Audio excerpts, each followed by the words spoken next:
Selamat pagi Bapak Ibu dan saudara-saudara yang dikasihi Tuhan Yesus Kristus. Marilah kita mendengarkan firman Tuhan Selasa 9 Desember 2025, yaitu yang tertulis dalam Efesus 1 ayat 4. Sebab di dalam Dia Allah telah memilih kita sebelum dunia dijadikan, supaya kita kudus dan tak bercacat di hadapan-Nya. Demikian firman Tuhan.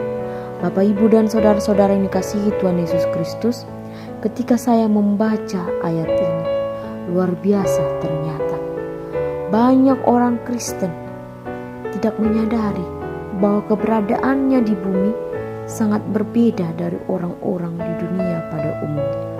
Kita bukan orang yang biasa-biasa saja, tetapi kita adalah orang-orang yang sangat istimewa dalam pemandangan Tuhan dan merupakan umat pilihan Tuhan. Apa buktinya kalau kita adalah orang-orang pilihannya? Kita semua telah dipilih sebelum dunia dijadikan. Kembali lagi kita baca nats ini. Sebab di dalam Dia Allah telah memilih kita sebelum dunia dijadikan, supaya kita kudus dan tak bercacat di hadapan-Nya. Luar biasa. Hal ini juga disampaikan Tuhan kepada Yeremia. Sebelum aku membentukmu dalam rahim ibumu, aku telah mengenalmu. Dan sebelum kamu keluar dari kandungan, aku telah menguduskanmu.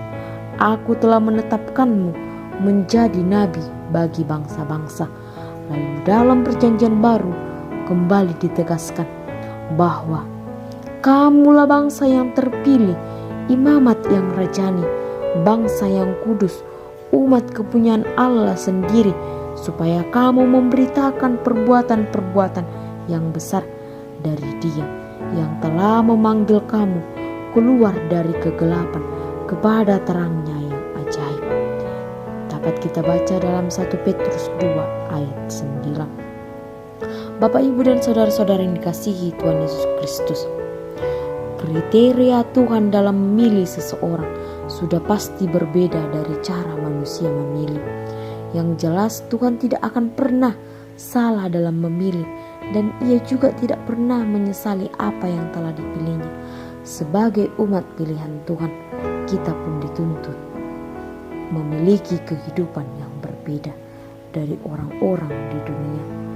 Untuk apakah Tuhan memilih kita?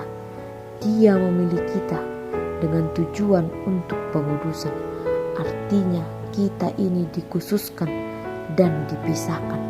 Melalui karya penebusan Kristus di atas kayu salib, kita beroleh pengampunan dosa. Kita yang sebelumnya berada dalam kegelapan masuk ke terangnya yang ajaib. Oleh karena itu, Rasul Paulus, Rasul Petrus menasihatkan, hiduplah sebagai anak-anak yang taat dan jangan dikuasai oleh hawa nafsu yang menguasai kamu pada waktu bertambah. Tetapi hendaklah kamu menjadi kudus di dalam seluruh hidupmu, sama seperti Dia yang kudus yang telah memanggil kamu. Bapak, Ibu, dan saudara-saudara yang dikasihi Tuhan Yesus Kristus, mari setia setiap hari di tengah tantangan pandemi yang berat, di tengah tantangan adanya bencana, adanya banjir yang menimpa saudara-saudara kita. Mari kita semakin memancarkan kemuliaan kasih Tuhan yang telah memilih kita untuk semakin mencintai semua orang.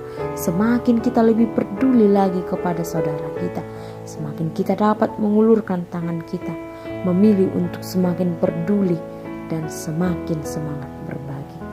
Amin.